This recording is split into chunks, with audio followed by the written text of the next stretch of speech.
C'est avec sourire et le téléspectateur que nous commençons ce magazine, oui.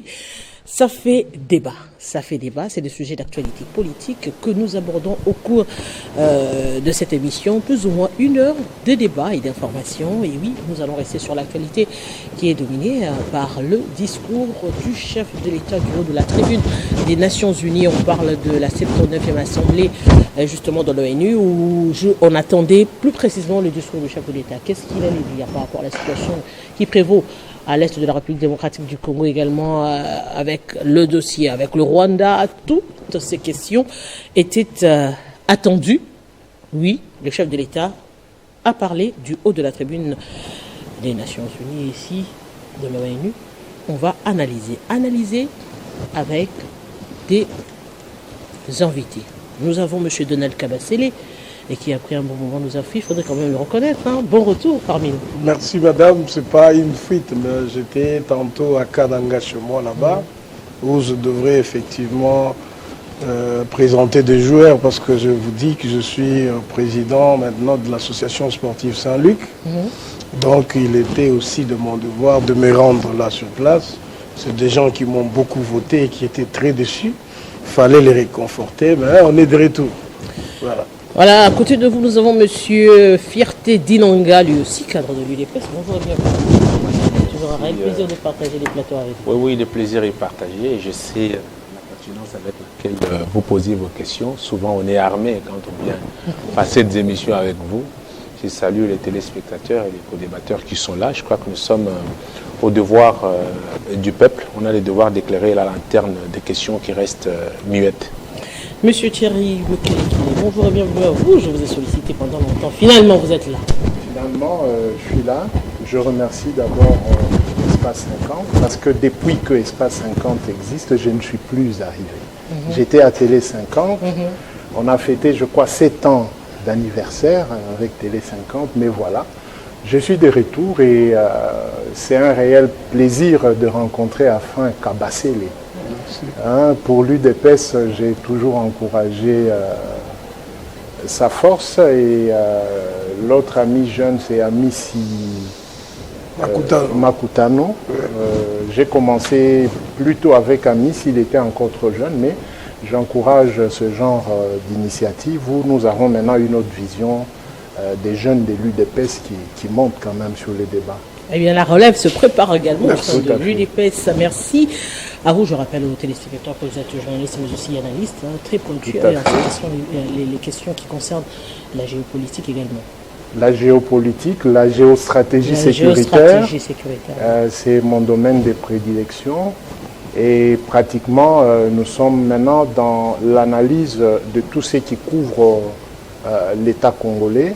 Et nous accompagnons tous les partis politiques en ce qui concerne la communication, parce qu'en dehors de ça, je suis communicateur social.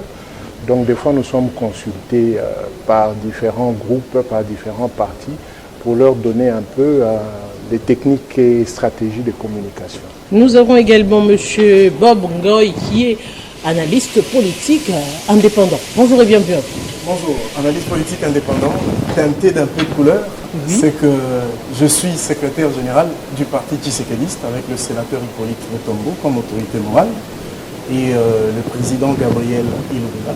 Donc, mes libres penseurs avec des positions révolutionnaires.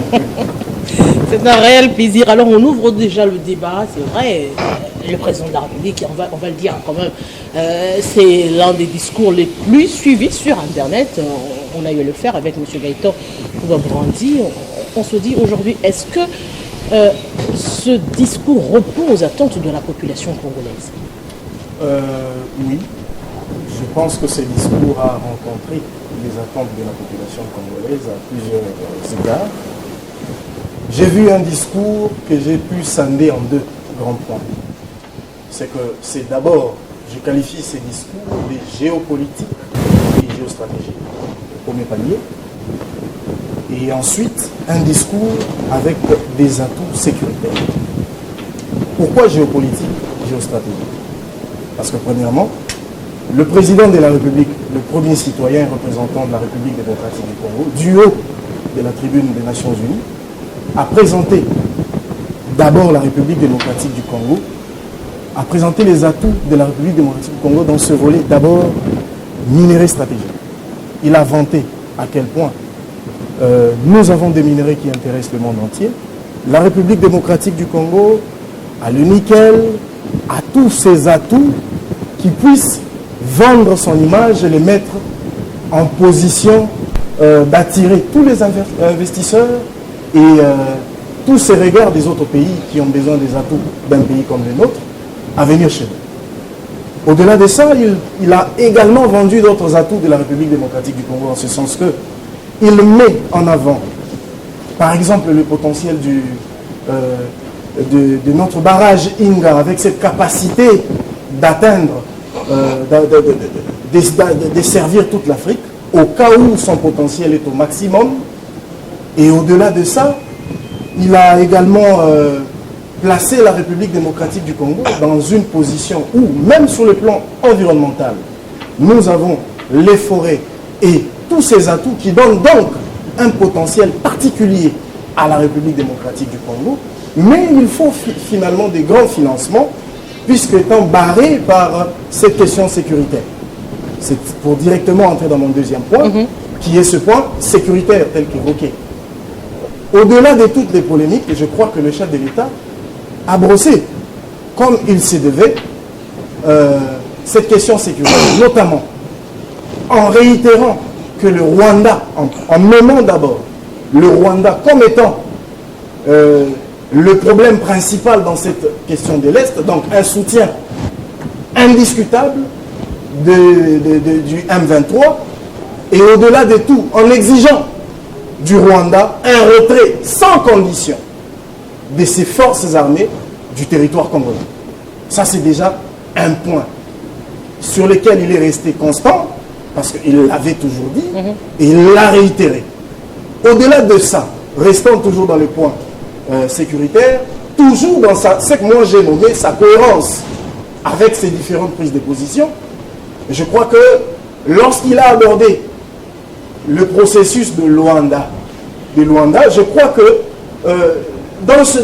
en rapport avec cette question, il a fait ressortir la nécessité ou l'importance de ce processus, combien il le soutient, mais il a dit quand même, in fine, que ce processus devait tenir compte des revendications majeures et valables de la République démocratique du Congo, notamment le départ des forces armées négatives du territoire congolais. Donc, mais il n'a pas été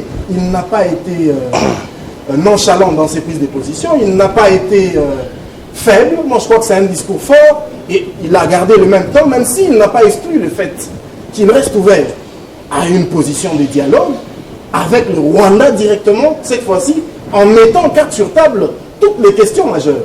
Moi, je crois que si il faut parler de la question sécuritaire, processus de Luanda, ainsi que sa position qui est restée constante en nommant le Rwanda comme étant derrière ça et en disant que les forces armées restent mobilisées pour faire échec à toute initiative du Rwanda, je crois qu'il n'est pas passé à côté du discours qu'il fallait.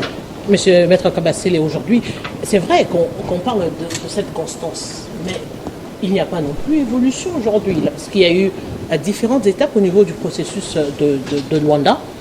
On a même entendu João Lourenço dans son discours qui se félicitait, qu'il joue pleinement son rôle de médiateur, mais c'est jusque-là, on ne sent pas une nette avancée dans ce processus. On ne sent même pas une nette avancée dans le discours. C'est comme si la situation, pour l'instant, est restée la même qu'il y a une année. Merci madame. Donc parce qu'on parle du discours du président de la République que je dois déjà saluer, c'était un discours très magistral, ça il faut le reconnaître. Vous posez une bonne question madame. Comment voulez-vous qu'un criminel en face de qui nous sommes facilite les choses par la feuille de route de Luanda? C'est parce qu'effectivement, il y a une bonne foi du côté congolais, du côté angolais, mais en face, on a un criminel qui ne vit que du sang des Congolais, qui ne vit que de mort des Congolais et qui refuse carrément d'adhérer au processus de Luanda. C'est comme ça que vous avez suivi le président qui a décrié le fait que eh bien, il y a des guerres à travers le monde. Nous voyons la mobilisation de la communauté internationale. Mais celle-là qui nous est imposée par le Rwanda, avec ses valets et tout ce qui va avec, pourquoi il n'y a pas de sanctions? Voyez-vous? Donc, on ne dit pas qu'on est en train, effectivement, de nous plaindre, pas du tout, mais parce que c'est une question qui a été prise en charge par la communauté internationale. L'Union africaine qui a voulu que, par le biais de l'Angola, une médiation soit faite, et donc, on a en face un criminel qui ne veut rien négocier. Mais entendre le président de la République dans ce discours, c'est comme si tout va devoir être à refaire avec le processus de paix de Luanda, parce que la dernière rencontre se terminait en queue de poisson. Aujourd'hui, la question de la démobilisation des FDLR souhaitée par le Rwanda, est-ce que ce sera appliqué? Est-ce qu'il y aura... Finalement, on se dit, si la RDC accepte également cette problématique, ça veut dire qu'aujourd'hui, la RDC se rend compte que le problème, c'est pas seulement le voisin, c'est aussi la RDC elle-même avec la question des FDLR. Non, mais écoute, le prétexte de FDLR, c'est un prétexte qui ne vaut plus la peine parce qu'il a été démontré par tous les experts que les FDLR ne font plus de problème à leur pays, le Rwanda. Ça a été démontré que c'était un prétexte fallacieux que le Rwanda avait toujours utilisé pour légitimer son invasion ici en République démocratique du Congo. Donc, la feuille de route de Luanda a déjà tout tracé. On ne comprend pas pourquoi on doit revenir là-dessus plusieurs fois. C'est ce que le chef de l'État a dit au président Joao Lourenço pour dire, écoute, la feuille de route avait déjà été donnée à toutes les parties. Il fallait que tous les militaires rwandais se trouvant sur le sol se retirent du M23 et des autres groupes rebelles créés. 2. Il fallait cantonner le M23 à un endroit qui avait déjà été désigné. C'est alors qu'on se mettra autour d'une table pour parler. Et ça, le Rwanda ne l'attend pas de cette oreille-là. Voilà. C'est comme ça que, devant la tribune des Nations Unies, eh bien, le président de la République n'était pas seulement en train de s'adresser aux nations du monde, il s'adressait également aux commanditaires de la guerre. Parce que, mine de rien, ce n'est pas le petit Rwanda qui peut faire face à la RDC depuis toutes ces années. Nous connaissons comment la guerre est née. Elle est née en 1994 avec l'opération Turquoise.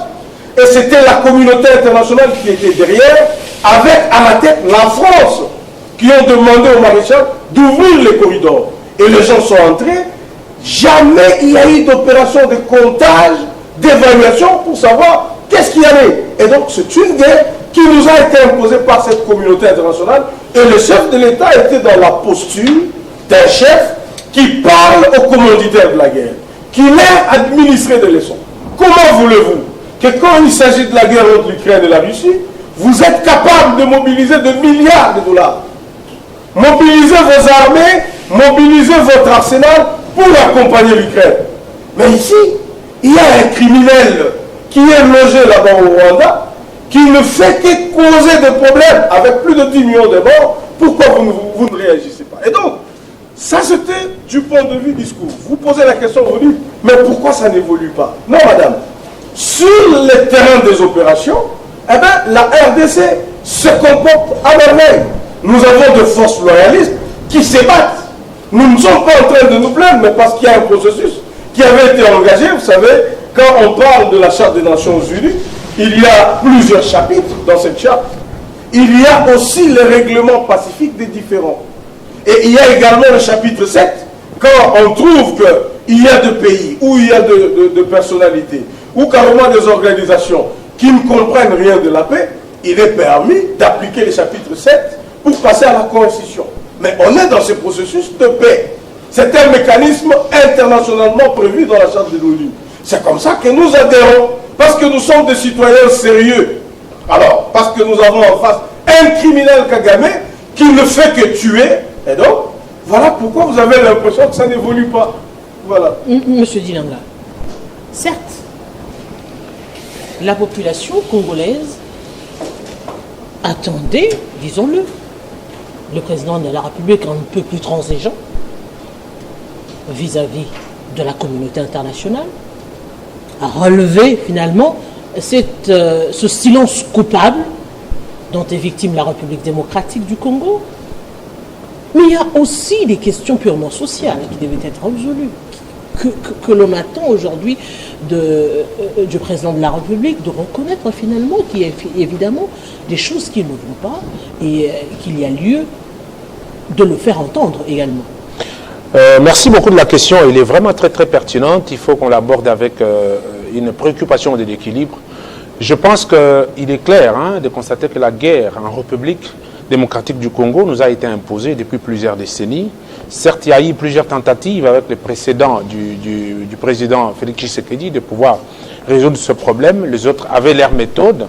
Qu'à cela ne tienne, aujourd'hui, il y a des choses qui étaient sous les draps que Félix Tshisekedi, par sa façon de faire, a pu mettre ça au clair. Aujourd'hui, nous sommes devant une réalité où on peut ici dire clairement que nous sommes agressés par le Rwanda, sans oublier l'Ouganda en même temps. Mais nous sommes devant une réalité qui voudrait qu'on comprenne que le monde est un village planétaire, on a besoin de tous pour exister. Aujourd'hui, nous avons besoin de toutes les nations du monde pour pouvoir collaborer en termes de ces relations bilatérales. Félix Tshisekedi, en tant que premier citoyen, est la seule institution qui juge l'importance et la nécessité, a pu tenir un discours qui reste d'une manière pérenne, qui reste statique, parce que la réalité n'est pas évolutive du côté de la République. Nous sommes sous cette agression qui est connue. Je ne vois pas comment Félix Tshisekedi devrait changer de discours pour parler d'autre chose pendant que nous sommes agressés. Mais là où il y a un couac, à tout moment, je suis quand même de ceux qui disent tout haut ce que les autres ne veulent pas dire.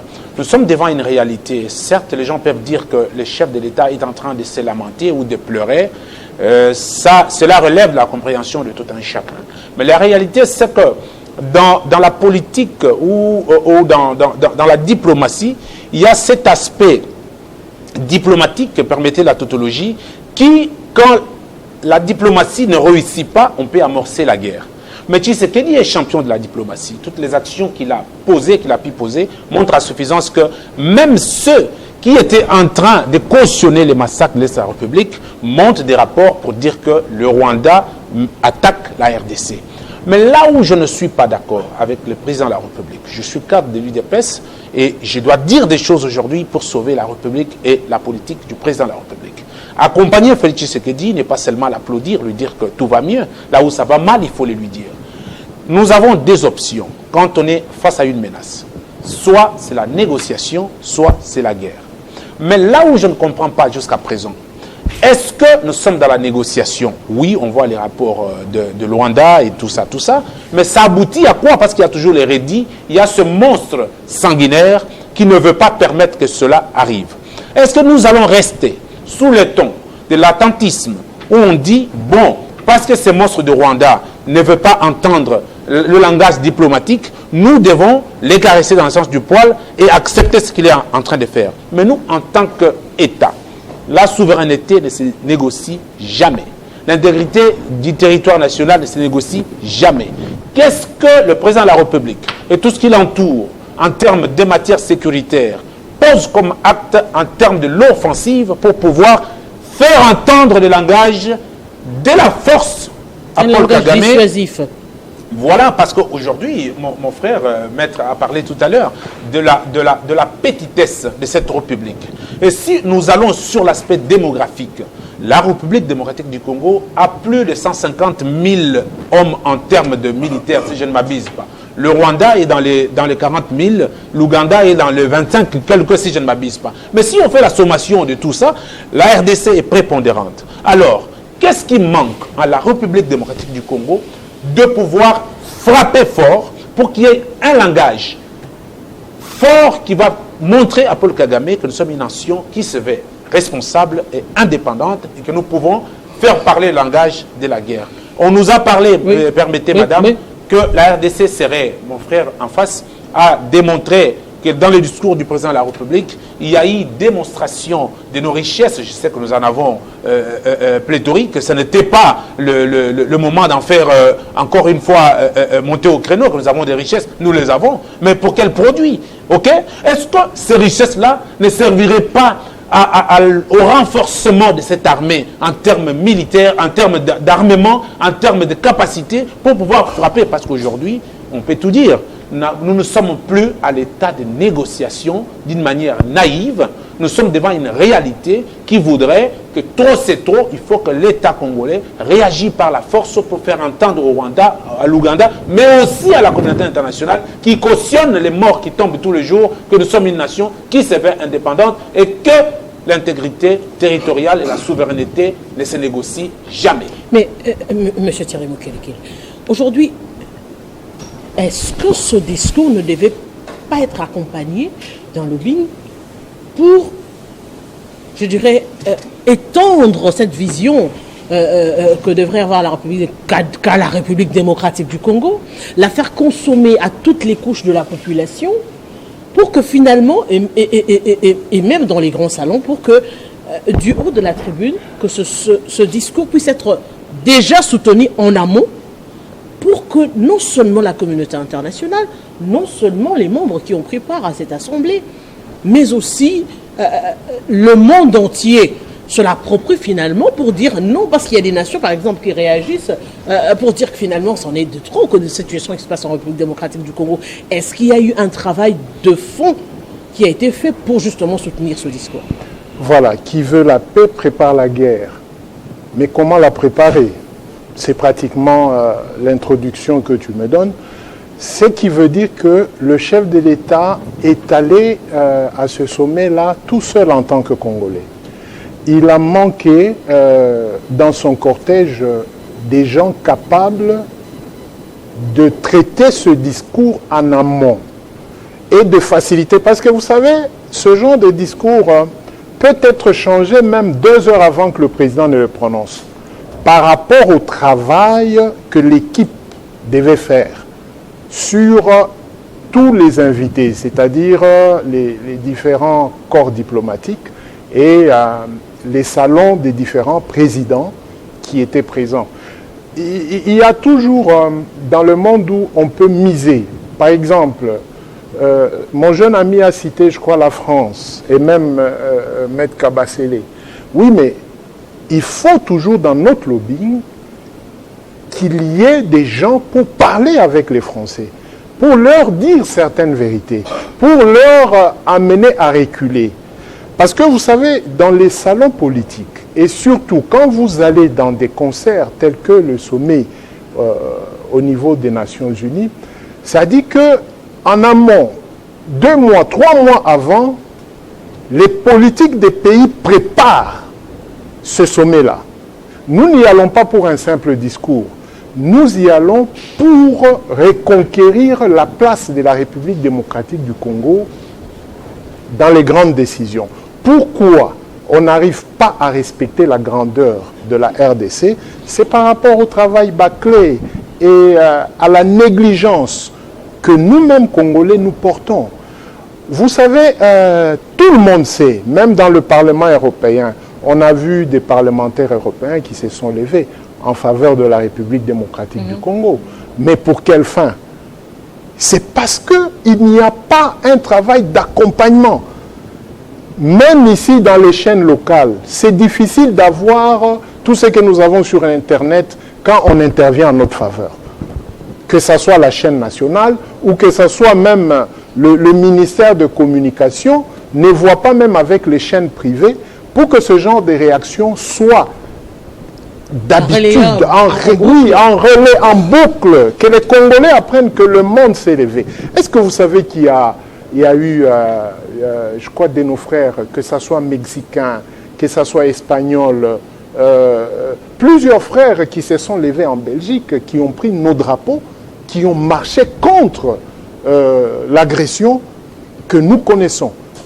Mais nous-mêmes en Europe, nous n'avons pas fait ça. Nous sommes dans des querelles, des bisances. Et ces querelles-là ne rapportent pas. Pourquoi? Parce qu'autour du chef et le ministère des Affaires étrangères, surtout le ministère des Affaires étrangères, n'a pas un service d'un protocole qui peut accompagner la diplomatie. Vous savez, madame... Vous voulez nous faire croire que toutes les personnes qui sont parties là-bas, il n'y a pas des... Non, madame, on aurait eu un résultat escompté. par rapport au discours. Est-ce que vous savez que jusqu'au moins à 20h, le discours du chef de l'État n'avait pas encore atteint 100 000 personnes, pas 100 000 Congolais, 100 000 vues sur la chaîne nationale. Donc il n'y a pas eu un travail de communication en interne. Ça dit que ceux-là qui sont aux États-Unis devaient avoir de relais. Des gens qui défendent le chef de l'État sur le plateau comme ça, pendant que le chef de l'État était là, eux devaient avoir le relais direct pour leur permettre de défendre le chef de l'État en interne. Et ça devait se faire, même des plateaux devaient être achetés le mercredi là. Toute la nuit, ce sont eux qui devaient être déployés dans tous les médias pour relayer le discours du chef de l'État. Et ça, c'est le ministère des Affaires étrangères en complicité avec le ministère de la Communication. Et un budget devait être alloué à nos jeunes frères ici pour qu'ils soient déployés sur terrain. Madame... Quel est, je dirais, l'apport positif, justement, de cette communication voulue en relais?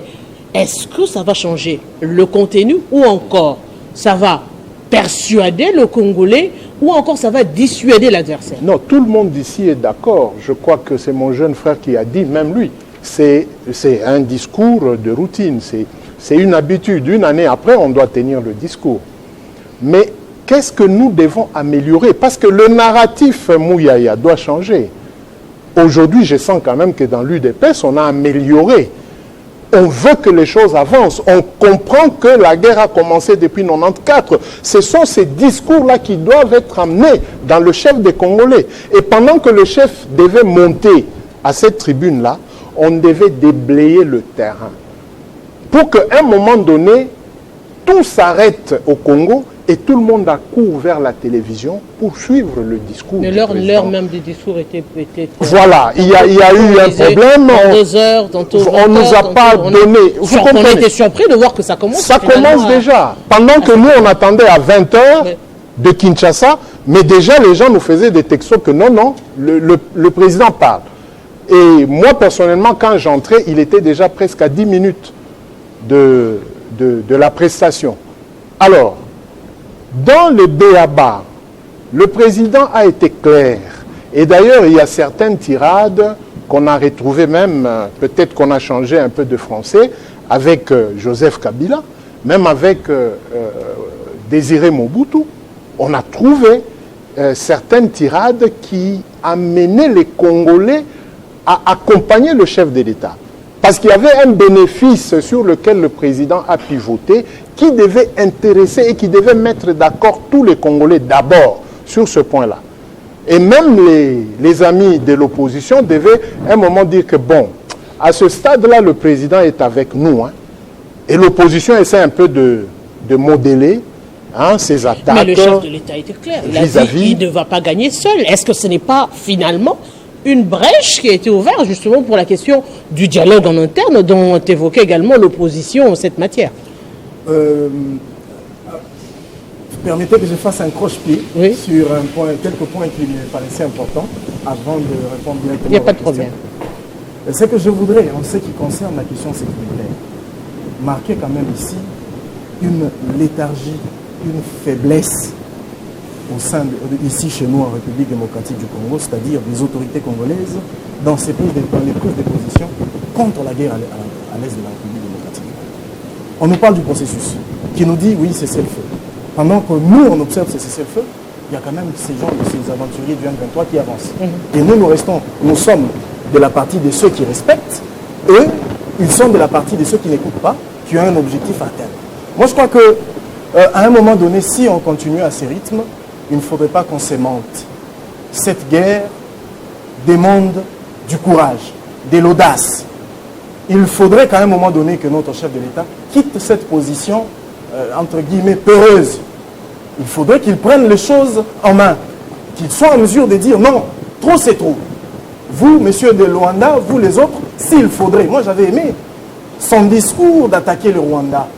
C'était un discours viril et qui avait produit des résultats. Observez bien après ce discours, c'est le monde entier qui bougeait. C'est la France qui envoyait des émissaires. C'est l'Amérique qui a envoyé des émissaires. C'est le Rwanda avec Kagame qui s'est agité. Donc, quelque part, les Rwandais et les autres comptent sur cette léthargie, cette peur, ce sentiment de dire, si je levais le doigt en tant que président de la République, je vais me faire tuer. Je ne sais pas si c'est ce qu'il pense, mais c'est l'impression que ça donne.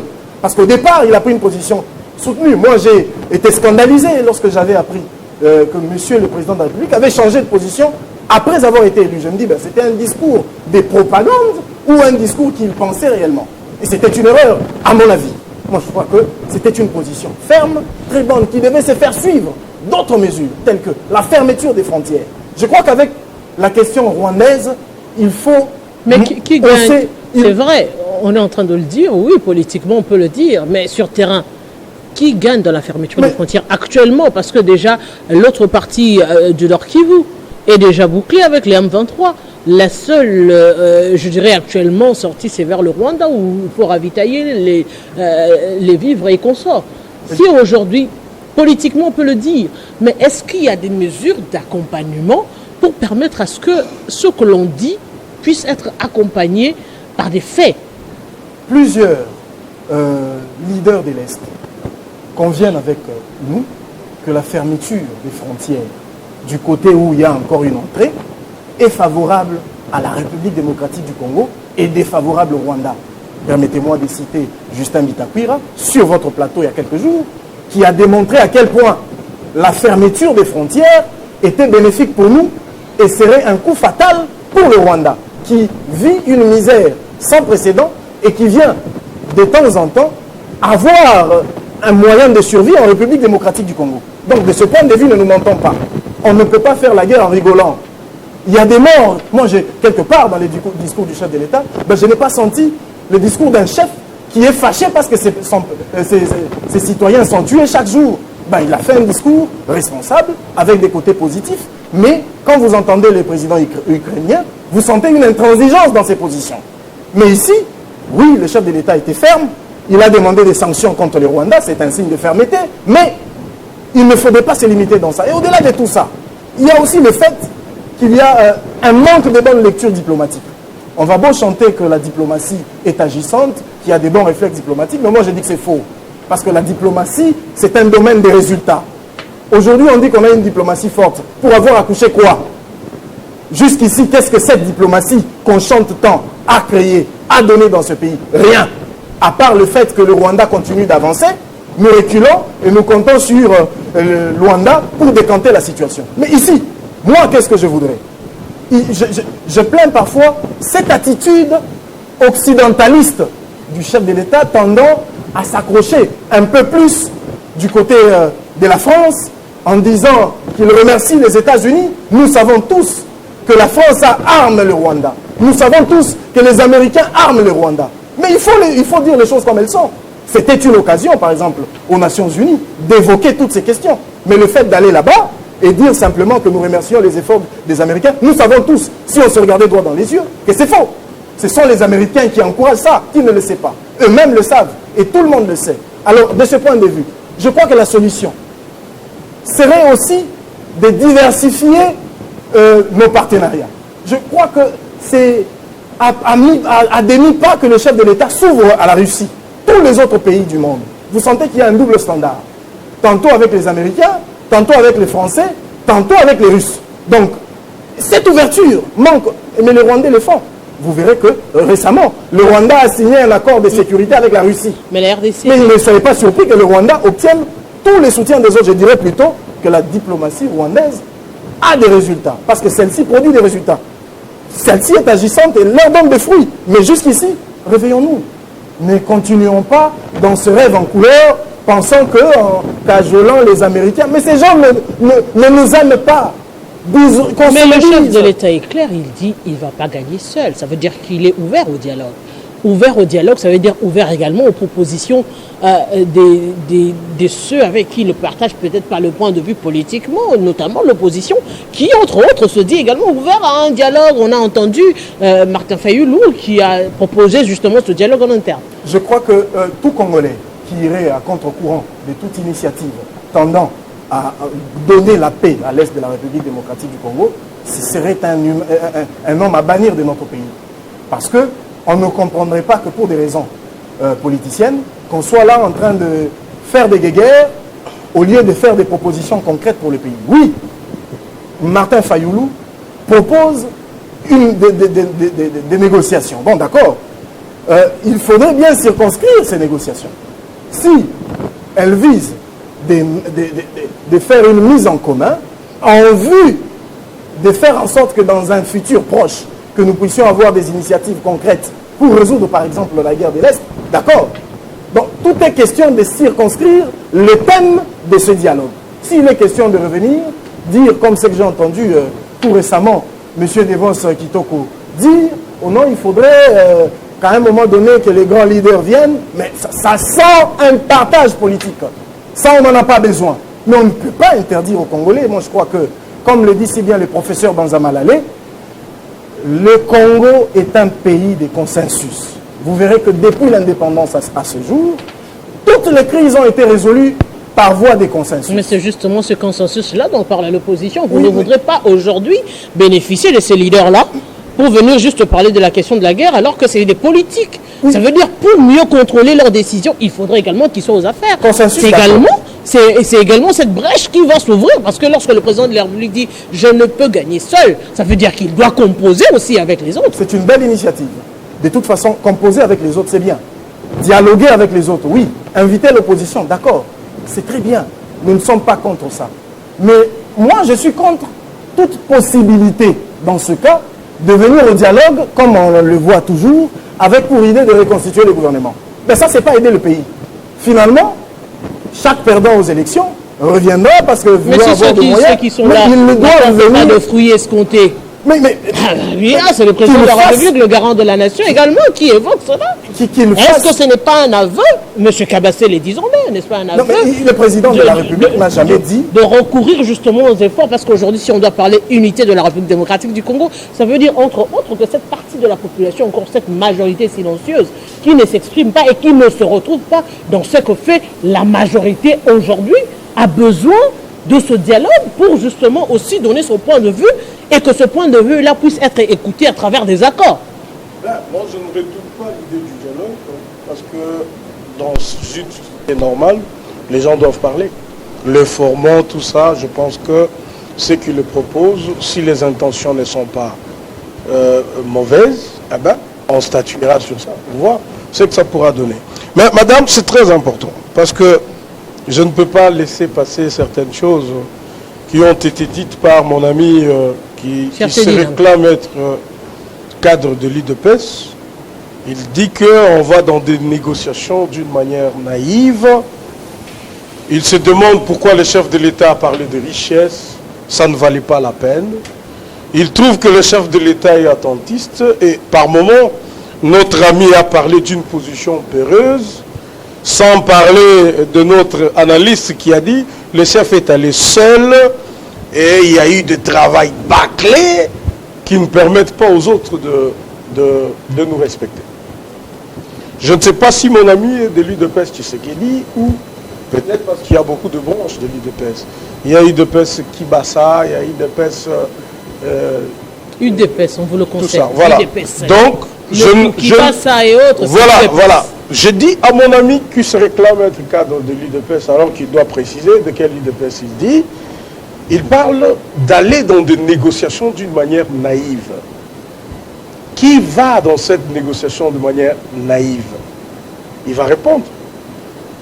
Je ne pense pas que c'est Tshisekedi qui part de manière naïve. Parce que si Tshisekedi était naïf, ou si le gouvernement congolais était naïf, eh ben, il ferait ce qu'avait fait Kabila. Ça veut dire, en 2009, Kabila s'est dit, eh ben, je n'ai pas la force de faire quoi que ce soit contre ces gens du M23. Je leur donne tout ce qu'ils veulent. Vous serez au gouvernement. Vous entrez dans l'armée, dans la police. Vous irez partout. Il signe des accords avec eux. Et après, il ne s'est pas respecté. Aujourd'hui, nous avons des Rwandais qui nous rongent partout à cause de ça. Mais Tshisekedi, parce qu'il est intelligent, il a dit niet. Nous allons nous battre cette fois-ci avec eux jusqu'au bout. Ça, ce n'est pas une position naïve. non plus peureuse. Parce que à chaque fois que le M23 commençait ses menaces, le gouvernement de Kinshasa a toujours croupi. Et ils étaient prêts à signer tout et n'importe quoi à cause du M23. Aujourd'hui, 6 ans après, le gouvernement de Kinshasa n'a pas tout signé. Il n'a pas tout accepté. Et nous continuons. S'il vous plaît, la guerre existe. Oui, j'aimerais quand même poser cette question pour que vous puissiez continuer. Oui, voilà. Le gouvernement de la République a résisté. Ouais. Mais ça fait aussi autant d'années que le gouvernement de la République ne contrôle pas certains territoires de la République démocratique du Congo. Ouais. Donc en ce terme, on pouvait dire pour l'instant, il n'y a pas de souveraineté nationale dans son entièreté. Ouais. Est-ce qu'en ce net moment, nous ne perdons pas? Quel intérêt avons-nous de laisser cette partie des Congolais vivre dans cette situation-là au nom d'une position complète de la République démocratique? Même au moment où on signait avec l'homme 23 en 2009, 2012, 2013, les territoires congolais, une grande partie, étaient toujours occupés. Même quand le M23 a cessé de faire ses actions, jusqu'à la passation pacifique du pouvoir, les territoires congolais, certaines régions étaient toujours occupées. Et vous vous rappelez, quand on a commencé une opération, s'il vous plaît, le président de la République a dit qu'il a récupéré la République démocratique du Congo en son entièreté. Il n'y avait plus de poche de rébellion. Il n'y avait plus la question du M23 aujourd'hui. On ne va pas revenir sur ce débat-là quand même. Ça fait partie de l'histoire. Il faut bien suivre le chef de l'État.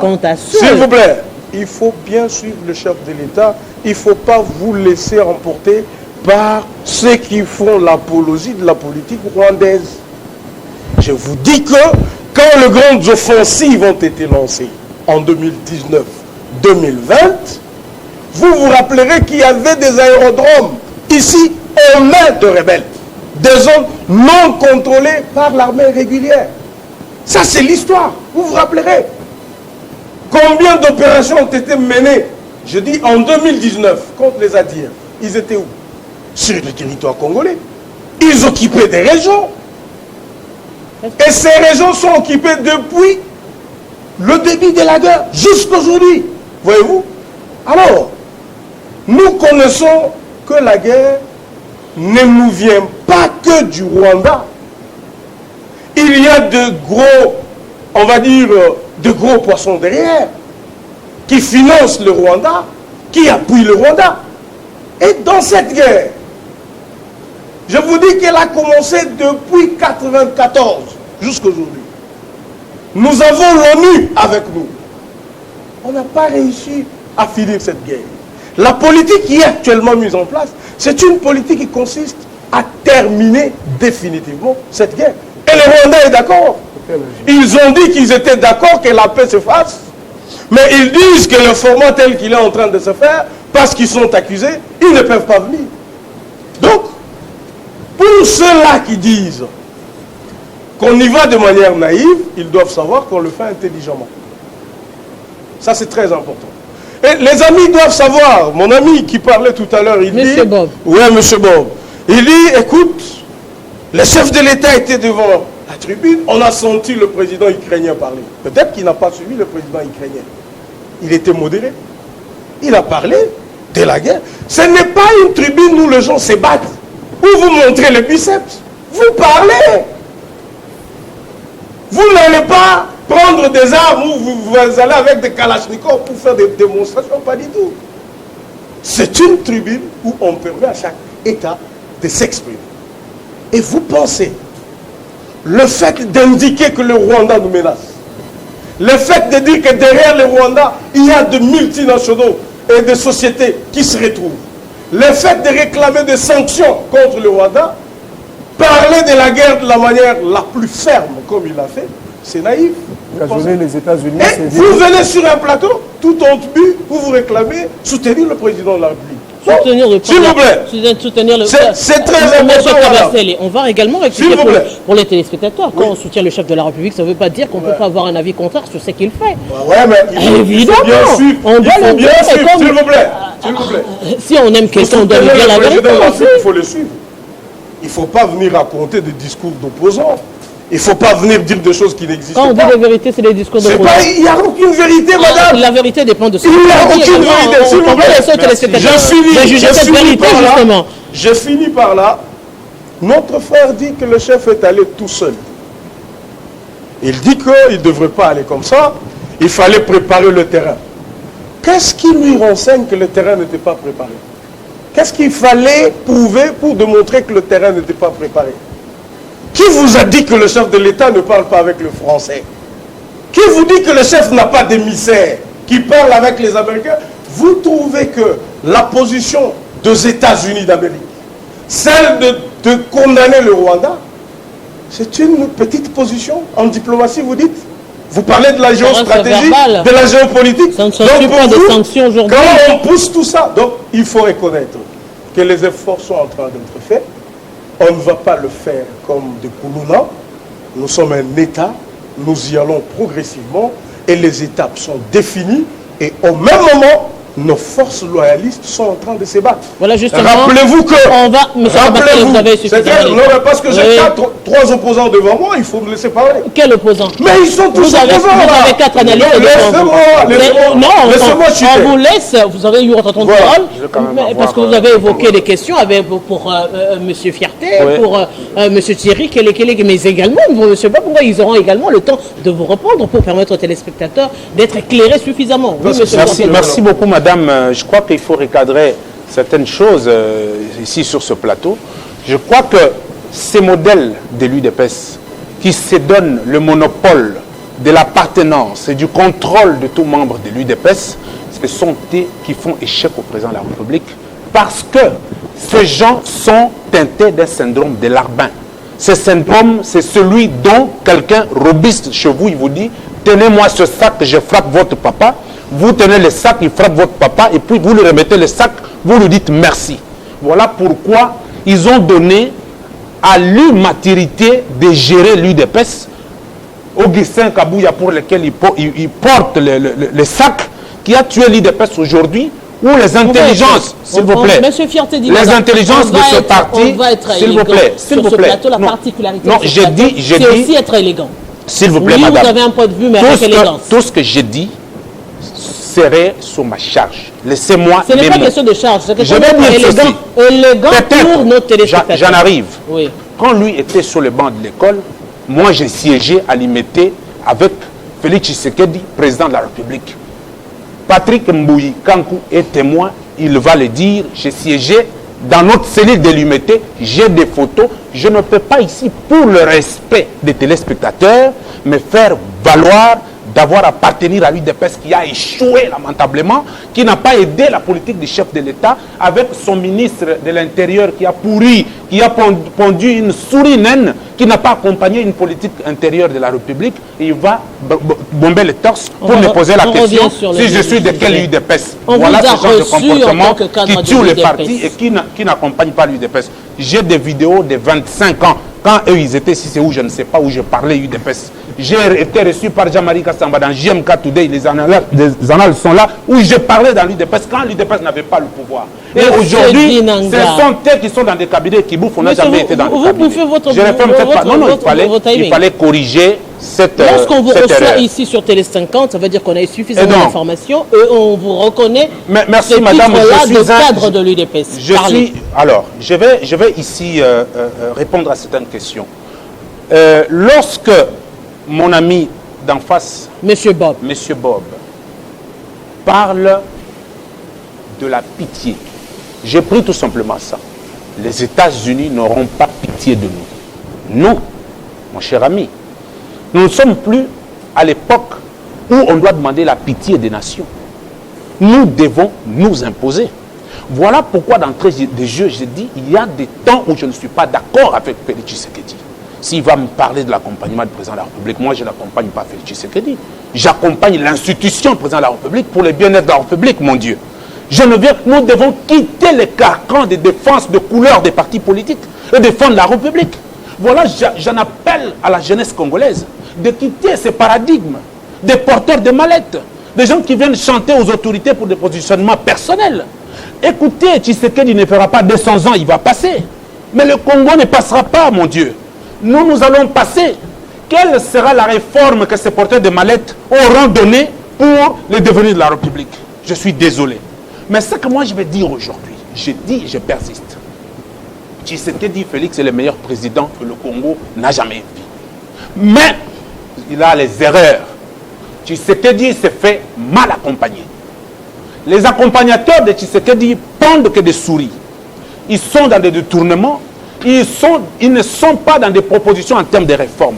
Toutes les nations du monde ont évolué par des réformes. Et les réformes prennent du temps. Il n'y a pas un bout de baguette magique.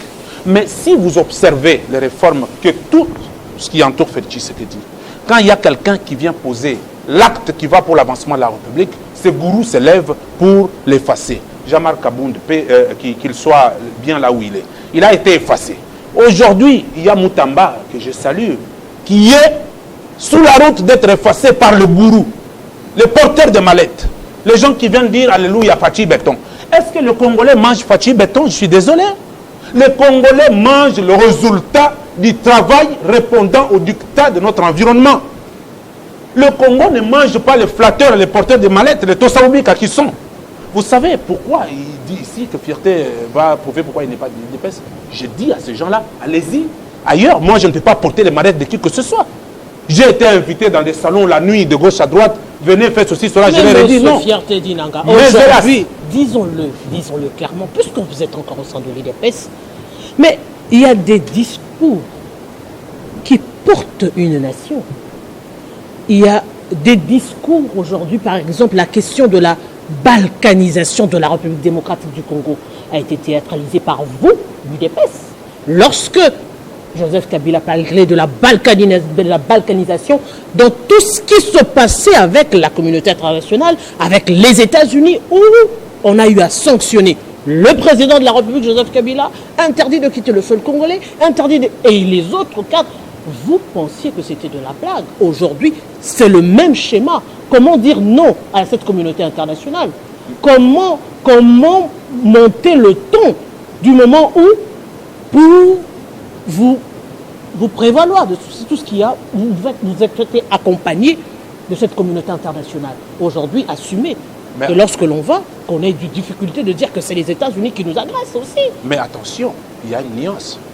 Joseph Kabila chantait à cette chanson de Mono dont vous avez fait mention ici, mais vous n'allez pas oublier que la catombe dans laquelle nous nous retrouvons, c'est Joseph Kabila, par les brassages, par les mixages, qu'aujourd'hui nous nous retrouvons dans une situation... Mais quel est le discours contraire que vous proposez pour que l'unité nationale puisse être le maître mot aujourd'hui de la population? Nous sentons une population divisée.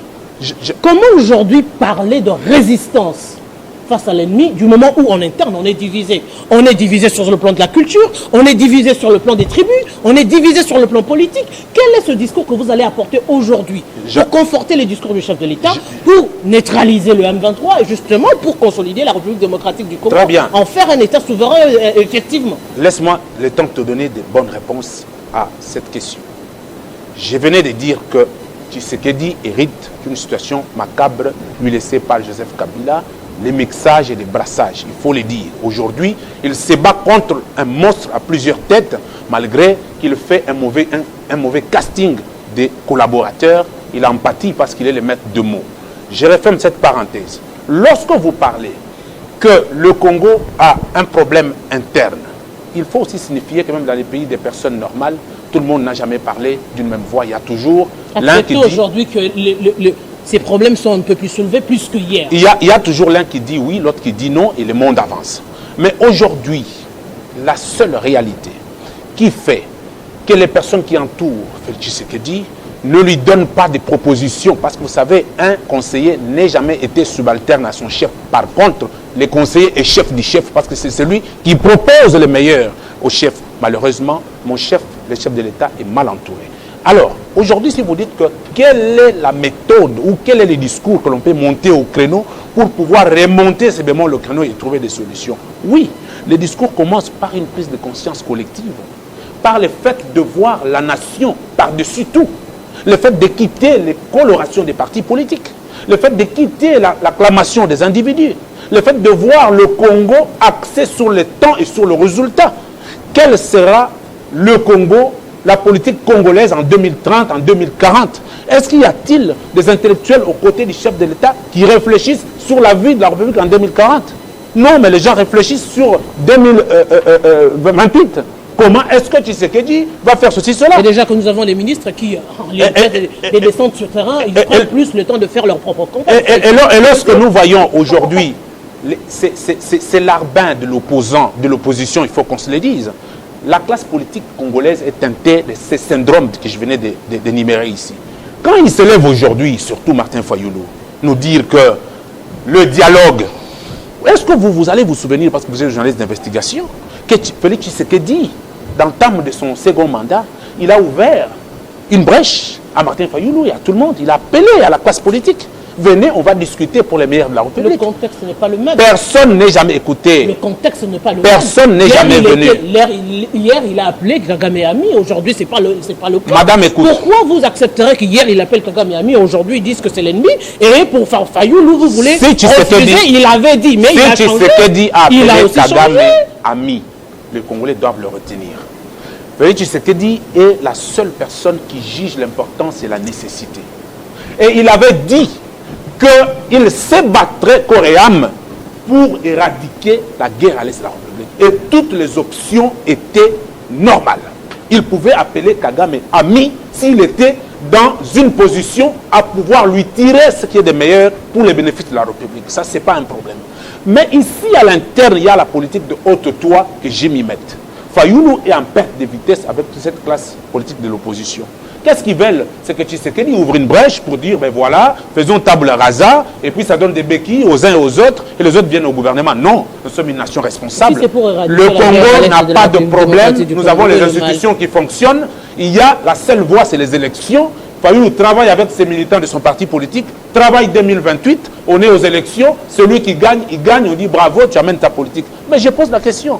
Quelle est la réforme, quelle est la proposition que Fayulu a déjà faite quand les gens tombent à l'est de la République? Quelle est la position de Martin Fayulu? Quelle est la position de la classe politique de l'opposition? On n'a jamais eu. Et ils sont dans les fustiges, dans les condamnations de Félix Tshisekedi, qui est un monstre aujourd'hui. Mais aucune politique que ce dernier mette en place pour accompagner la République. Voilà pourquoi moi j'en appelle toujours à la classe politique montante, surtout à la jeunesse.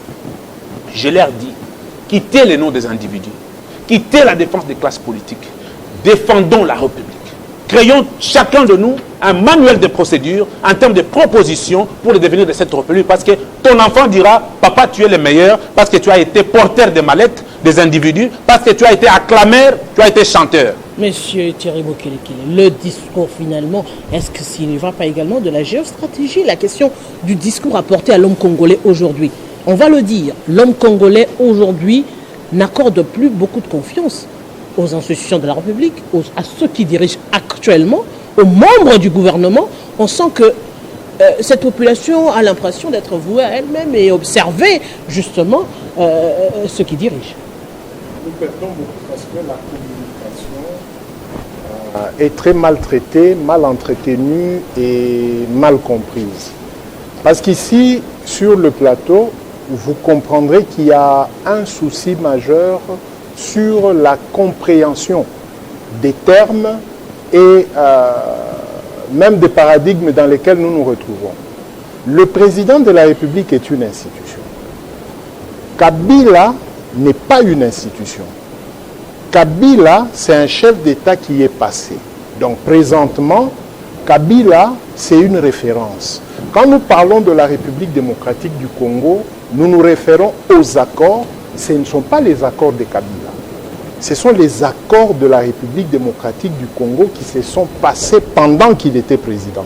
Aujourd'hui, le président Tshisekedi en souffre. Pourquoi? Parce qu'il y a mauvaise compréhension. On pense que ce que lui fait, c'est Tshisekedi. On ne croit pas que c'est le président Des fois, on laisse même lui, le président Tshisekedi, aller dans des erreurs de communication. En politique internationale, on ne dit jamais, jamais. Vous n'entendrez jamais même Poutine dire jamais. Quoi qu'il sait qu'il va gagner l'Ukraine, mais il ne dit jamais, jamais. Il dit que je suis prêt à aller. Je suis ouvert. Je suis ouvert. Je dois parler avec les Occidentaux, avec les Américains, mais je ne suis pas d'accord avec eux parce qu'ils veulent que l'Ukraine aille à l'OTAN et là, ils vont me contrôler. Là, c'est une ligne rouge que moi, je n'accepte pas. Quand vous suivez même Sarkozy étant français, il a reconnu, même Hollande a reconnu à un moment donné que non, il faudrait qu'on parle avec Poutine pour voir comment il peut se sentir libre par rapport à l'Ukraine. Pour dire quoi? Dans toute chose, quand il y a un conflit, il y a toujours des à côté.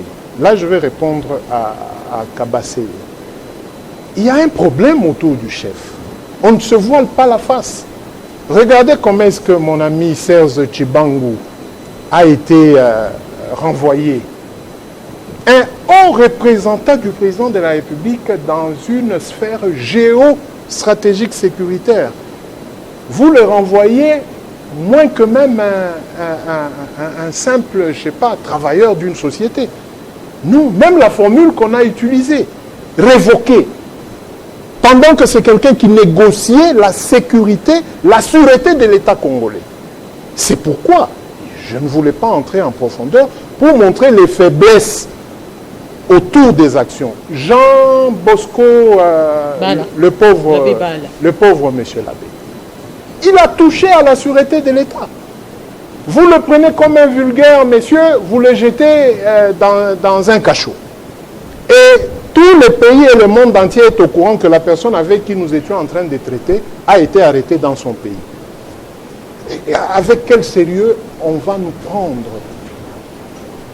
Mais à l'époque de Joseph Kabila, quand vous avez des gens comme Raymond Tshibanda, quand vous avez des gens comme Malou, comment il s'appelle, le vieux qui était au mécanisme de suivi, quand vous avez François Mwamba, quand vous avez tous ces gens-là, nous avions vu des résultats et la République démocratique du Congo avait fermé même la maison Schengen pour chercher le respect du pays. Ça dit que ici, nous voulons que le président puisse réussir. Mais nous disons ces choses, c'est pour que le président se dise non, je dois faire attention, je dois voir avec qui je dois traiter. Le président n'a pas besoin de la majorité ou de l'opposition. Le président a besoin des Congolais capables de rendre service au pays et de lui rendre service. Luanda, nous sommes déjà dans un problème. Nous sommes au tribunal de l'EAC. On est dans un problème. Semble-t-il que les documents que nous avions envoyés au juge président sont en français. Alors que selon la loi de l'EAC, il faut l'anglais. Et il y aurait des avocats de la République démocratique du Congo qui n'ont pas mandat d'aller devant l'EAC. Mais maintenant, à Luanda, vous comprenez comment est-ce qu'on est en train de mettre le chef de l'État en difficulté? C'est parce que l'entourage n'est pas bien préparé. Et nous prévenons le chef de l'État parce que lui n'a pas le temps matériel de voir si réellement son entourage est comment. Peut-être qu'il fait des coups de gueule qui ne passent pas à la télévision. Et nous qui sommes les yeux de l'extérieur, nous prévenons le chef de l'État que vous n'êtes pas bien accompagné. Vous vous déployez seul et puis plus tard, comme on cite le nom de Kabila aujourd'hui, plus tard on dira que Tshisekedi avait échoué. Oui. On ne dira pas que la République démocratique. Or, ce sont des erreurs de communication. On ne dit jamais que Mobutu a échoué. On dit que le Zaïre a eu des problèmes. Mouzé est venu, il s'est assumé, il est mort. Joseph est venu, il s'est assumé, il est parti. Tshisekedi est là, il doit s'assumer parce qu'à un moment donné, il va partir et le pays doit avancer avec tout le monde. Je chute par l'histoire du dialogue.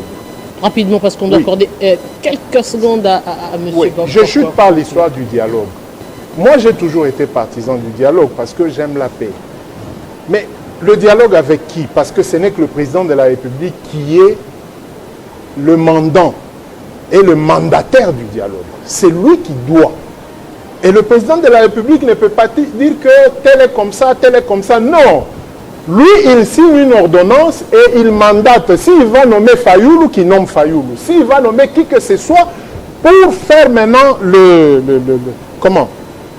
la campagne de sensibilisation afin que les opposants, les personnalités politiques, que tout le monde adhère. Et puis maintenant fixer un jour, financer et situer le dialogue. Et quand nous aurons terminé notre dialogue, nous pouvons parler sécurité en regardant bien le conflit identitaire. Si nous réussissons à trouver la réponse sur le conflit identitaire, Kagame n'aura plus de besoin de venir chercher des Tutsis que nous refusons. Le président dit que les Benyamulenge sont congolais, mais certains passent sur le plateau et disent qu'ils ne sont pas congolais. C'est le conflit identitaire que le président a soulevé, qu'il doit lui-même terminer par des dialogues, parce que les Rouberois sont là, les Roubota et tous ces gens-là, ils sont là, qu'on accuse des Rwandais mais qui sont au Congo. C'est avec eux que nous devons faire le débat.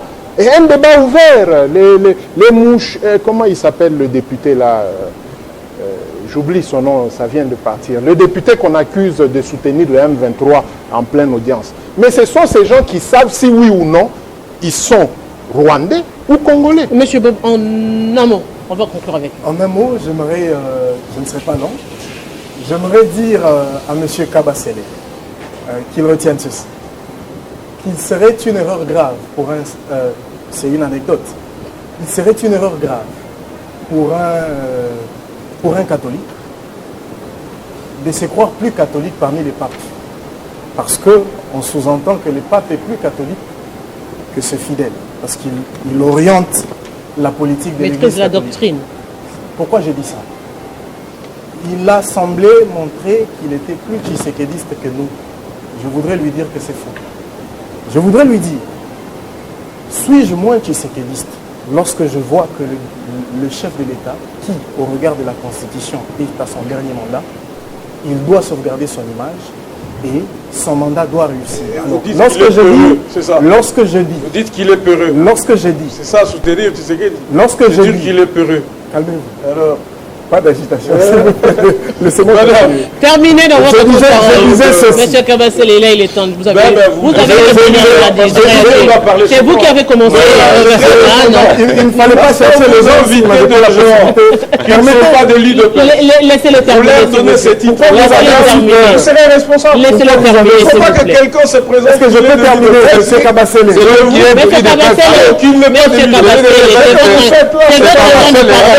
Vous êtes venu élégant dans ça, monsieur Kabasele. J'ai le mandat pour le faire. Donc j'étais en train de dire que monsieur n'est pas de lui. Donc il faut qu'il arrête de se présenter. Donc j'étais en train de dire à monsieur Kabasele,